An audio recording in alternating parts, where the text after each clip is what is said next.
It was supposed to be a milk run. Patrol the edge of the demilitarized zone, report any strange signals. Try not to fall asleep at the controls. Commander Reese Taylor had mastered the fine art of napping with one eye open, but even he couldn't ignore the violent shudder rattling through the cockpit of his rust bucket of a fighter as proximity alarms screamed like angry toddlers. "Of course," he muttered, slapping the console. "Of course something has to explode today.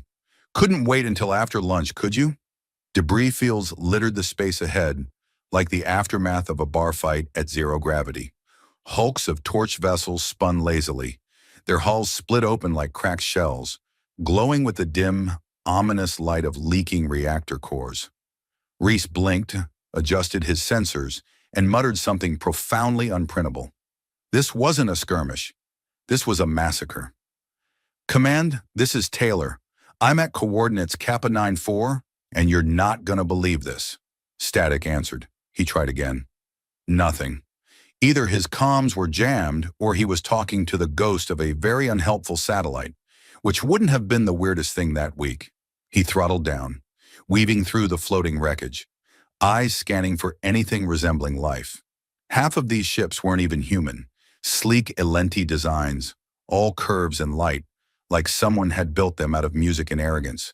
They were supposed to be neutral. Safe. Reese's gut twisted. Nothing about this smelled right. Then his sensors pinged, sharp and frantic, like a hiccup from the void. A faint life signature. Small, close. "Don't be a trap. Don't be a trap," he mumbled as he pivoted, guiding his battered ship toward a flickering beacon. Nestled between the shredded halves of a cruiser was a tiny escape pod, its exterior charred, its life support failing. The pod spun slowly, a dim red glow pulsing from within like a fading heartbeat. He patched into its system manually, old school. The AI sputtered at him in a language he didn't recognize. Elenti, probably. But he caught enough to know the pod was occupied. Barely. "Command's going to roast me alive," Reese said. "But I'm already in the oven, so why not?" With a few muttered prayers to the gods of terrible decisions, he extended his grappler and pulled the pod into his hold.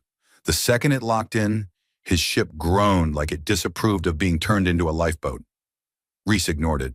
He popped the hatch, ducked inside, and nearly tripped over the occupant. She was slumped against the inner wall, breathing shallowly, her skin glowing faintly in the dim light. Long, dark hair framed a face that looked, well, alarmingly human, all things considered. Except for the ears. They were long, sharply pointed, twitching slightly with each breath. Reese stared at them for a full 3 seconds before shaking himself. "Hey, you alive?" he asked, tapping the side of the pod. She didn't respond. He sighed, fumbled for the med scanner, and ran it over her. Pulse weak but stable. Some kind of stasis cocktail was still wearing off. Good news, she wasn't dead. Bad news, she might wake up and try to kill him. Reese scooped her up carefully, nearly dropping her when she suddenly mumbled something in Elenti and elbowed him in the ribs.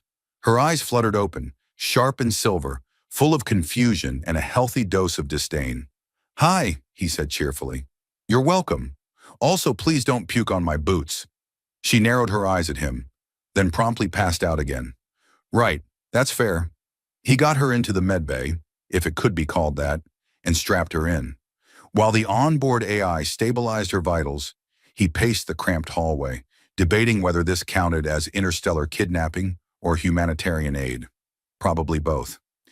The ship jolted as another wave of spatial interference rolled through the sector, and he nearly pitched into a wall. Reese dragged himself back to the cockpit and resumed scanning. Nothing but static and wreckage. No ships, no reinforcements. Just one lone human with a grumpy alien princess. Okay, he didn't know she was a princess yet, but she had that vibe, and a ship held together by stubbornness and duct tape. An hour later, he was halfway through a self-congratulatory snack when the medbay door hissed open behind him. She stood there pale but upright, glaring at him with all the intensity of someone who just realized her life depended on a sarcastic Terran with a bad haircut. "Who are you?" she demanded, her voice crisp and imperial. "Reese Taylor," he said through a mouthful of protein bar. "Commander, Terran Federation. You're welcome." You're on my ship. She looked around, took in the duct-tape console, the flickering lights, and the faint smell of something that might once have been coffee. Her expression curled like spoiled milk. This is a vessel? He grinned. Technically. I demand to be returned to Alenti space at once. Sure thing, Reese said. Just as soon as we fix the transwarp stabilizers, recharge the plasma core, and find a mechanic who won't faint at the sight of this heap. She stared at him, utterly unamused. You're not very good at this, she said. At what?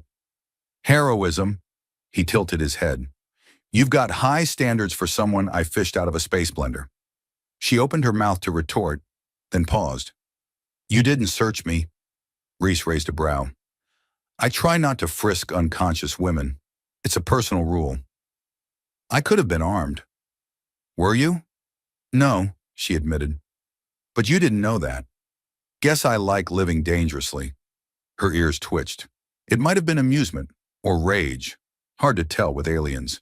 She sat slowly, as if testing gravity itself. I am Sayala.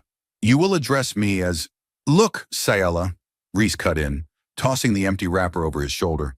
Until I get a working comm system, a better engine, and a clue why the hell someone blew up a fleet just to get at you, we're stuck together. So maybe tone down the royalty and help me not die. She blinked. You saved my life. Don't remind me. I am the heir to... And I'm the guy who just unclogged the ship's waste recycler. Let's both pretend we're more impressive than we actually are. She looked at him for a long, long moment. Then, surprisingly, she smirked. If we die, it will not be because I failed to act. Great, he said. If we die, it'll be because I ran out of duct tape. Outside the hull, the void spun slowly, indifferently.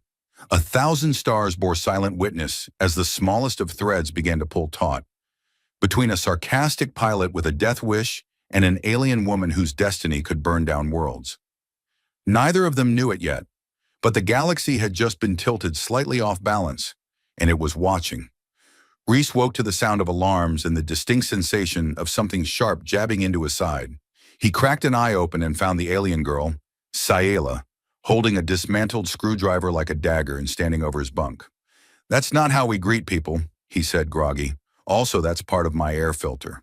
You snore like a malfunctioning fusion coil. I consider that a survival trait. You talk in your sleep. You asked for a sandwich and then cursed a llama.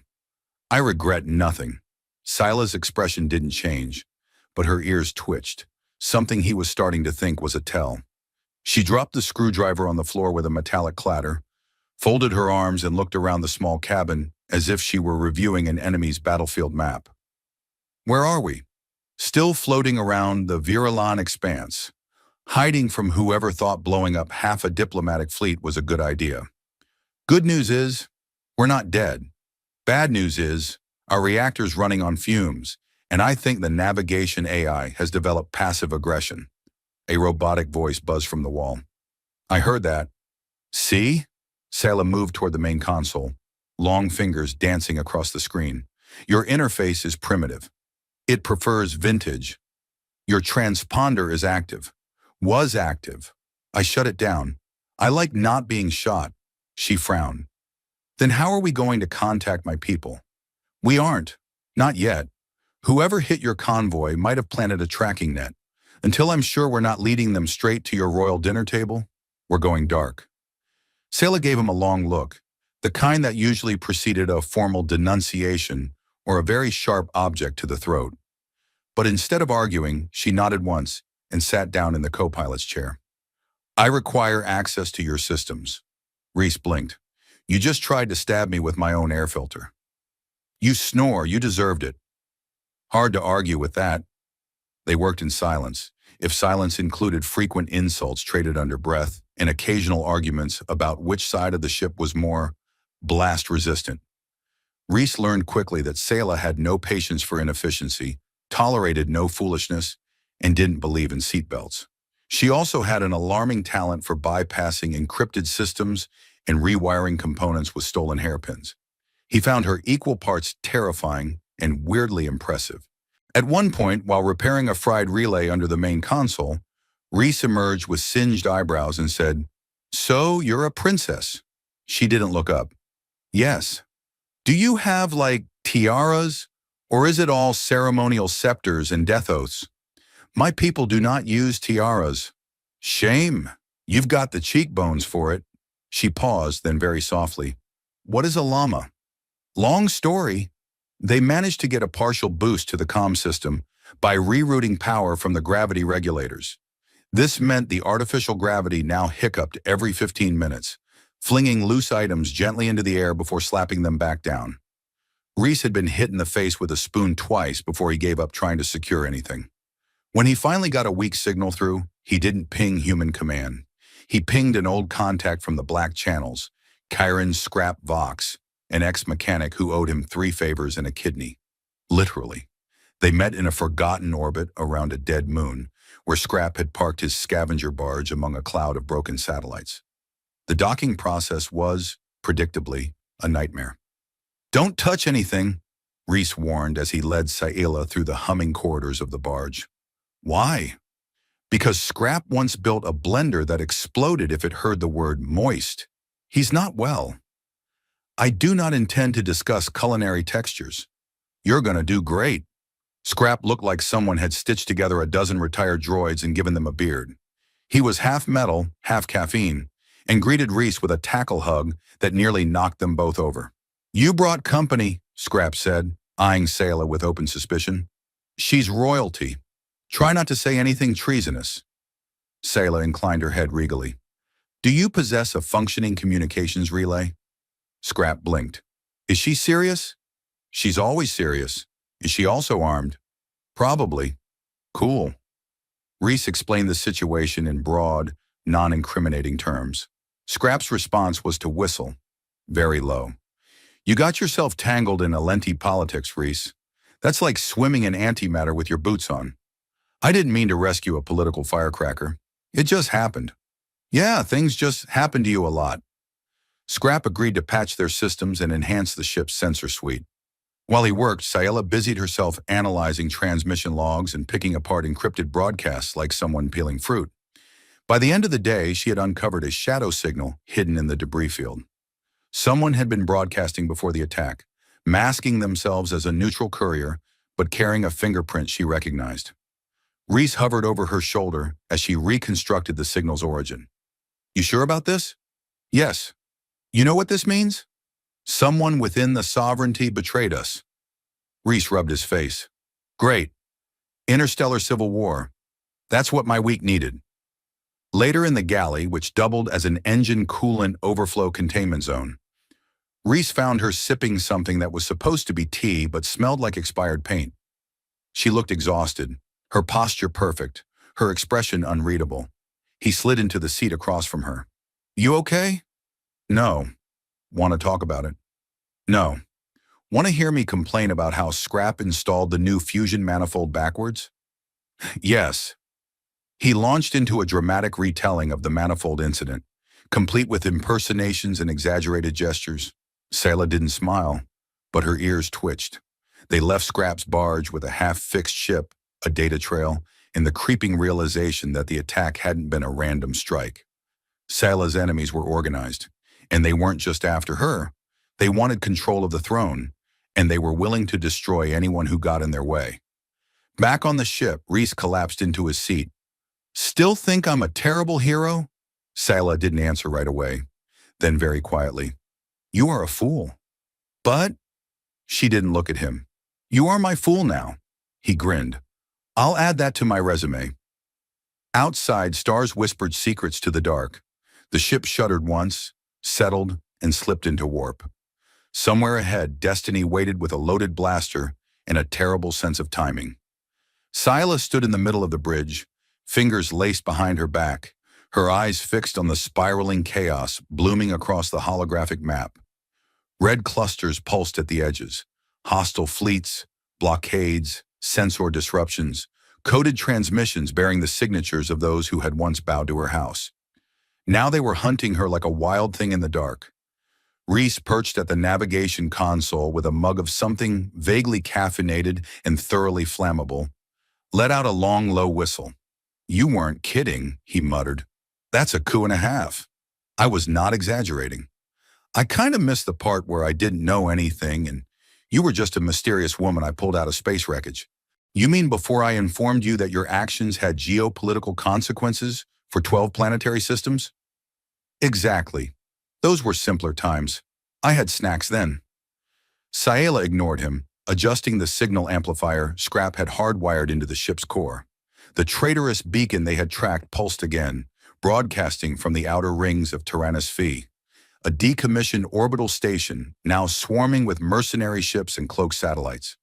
Her cousin, Lord Valen, had moved fast and ruthless. He'd claimed the palace. He'd declared her dead.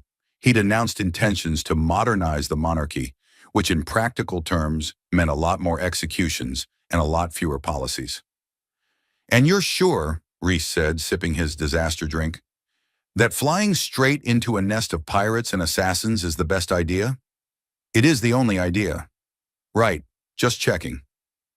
The plan was stupid, bold, definitely going to kill them. Sayela insisted it was tradition. Reese called it insanity with a cape. But they had allies now. Sort of. In the last week, they'd sent covert signals to resistance elements hidden across Alenti space. Exiled ministers, loyal nobles, fleet captains too stubborn to switch sides. A trickle of responses came back. Ships, information, promises. One of them even sent cookies. The approach to Tyrannus Survive was like threading a needle while the needle was on fire and also shooting at you. Reese dodged plasma mines with curses more creative than practical, while Sela rerouted power to stealth generators they definitely weren't supposed to have. By the time they docked at the outer bay, Reese had sweat down his back and a newfound respect for Alenti targeting systems. "This is fine," he muttered. "This is totally fine. I've landed on worse things. I once parked a shuttle on a collapsing freighter during a solar flare." Sela adjusted her gloves. "And did you survive?" "Barely." "Then this will be familiar." She led the way into the belly of the station, draped in ceremonial armor that hadn't seen use since before her exile. Reese followed with a pulse pistol and a suspiciously wobbly boot. The corridors were grimy, full of rust and echoes. No one challenged them. Yet. That changed near the central chamber. Lord Valen had always enjoyed theatrics. He was waiting beneath the massive dome, surrounded by guards in gleaming armor. A floating dais projected his image 10 times larger than life, smiling with all the warmth of a corpse. Reese squinted at the hologram. "He's got a bigger chin in person." "Silence," Sayla said, but her ears twitched. "Cousin," Velen boomed, his voice oily. "So glad you're alive. We were all so concerned. You assassinated my entire convoy." "Details." She stepped forward. "I challenge you." The chamber stilled. Even the guards exchanged nervous glances. "Ancestral right," she continued. "You claim the throne without blood right. I invoke the trial of succession." Valen laughed. "You've been gone too long, Sayla. This isn't a fairy tale. This is real power." "Then prove it." There was silence. Then slowly, Valen nodded. "I accept." Reese leaned close. "So, trial, is this like a debate or?" "No," Sayla said. "We fight." "Awesome." The duel was broadcast live to every channel in the Empire. Velen emerged in battle regalia, armed with a plasma spear that pulsed with Imperial tech. Sayala wielded twin blades, forged from star-forged alloy and laced with ion threads. The arena shimmered with kinetic barriers, holding back the spectators as sparks flew. Reese watched from the control booth, chewing what might have been his last protein bar. "You've got this," he muttered, though mostly to himself. "She's got this. She's faster, smarter. Probably not going to stab herself with her own sword. Definitely has the cheekbones of a winner." Sayla moved like lightning. Velen was stronger, but slower, overconfident. They clashed in a storm of energy and fire. At one point, he caught her blade and twisted, but she rolled, ducked under his counterstrike, and drove her knee into his gut with a noise that made Reese wince in sympathy. The fight dragged. Sayla bled. But she stood, and when Velen overextended, swinging wide to knock her from her feet, she pivoted, spun, and buried one blade in his side. He collapsed, stunned. She held her weapon at his throat. "Surrender," she said. "I will never kneel to you." Then lie still. She didn't kill him. That, more than anything, solidified her claim. Across a lengthy space, old houses raised their banners again. The fleets rallied. By the time Reese met her outside the chamber, she was already empress. "So," he said, hands in pockets, "do I bow now or later?" She looked exhausted, crownless, regal, alive. "You may bow if you wish." "I was thinking more of a sarcastic salute. That would be fitting." She didn't dismiss him. That was the strange part. After the ceremony, after the proclamations and treaties and new orders, she asked him to stay. Not as a consort, not yet, as her advisor. The Terran who'd pulled her out of death and cracked bad jokes and somehow made her laugh on a ship with no bathroom door. He stayed. Of course he stayed. Months passed. Reese learned to sit through Galactic Council meetings without falling asleep. Sayla learned to smile with her eyes, to trust just enough. They argued constantly, bantered endlessly, and when war flickered at the edges of the stars, they stood together. One night, on a terrace that overlooked the Capitol spires, Reese brought her a cup of that awful tea she secretly liked. "You ever miss being just a mystery girl in an escape pod?" "Sometimes." "You ever miss me not knowing who you were?" She smirked. "You always knew I was trouble." "I thought you were an assassin at first." "A reasonable assumption." He looked out over the city.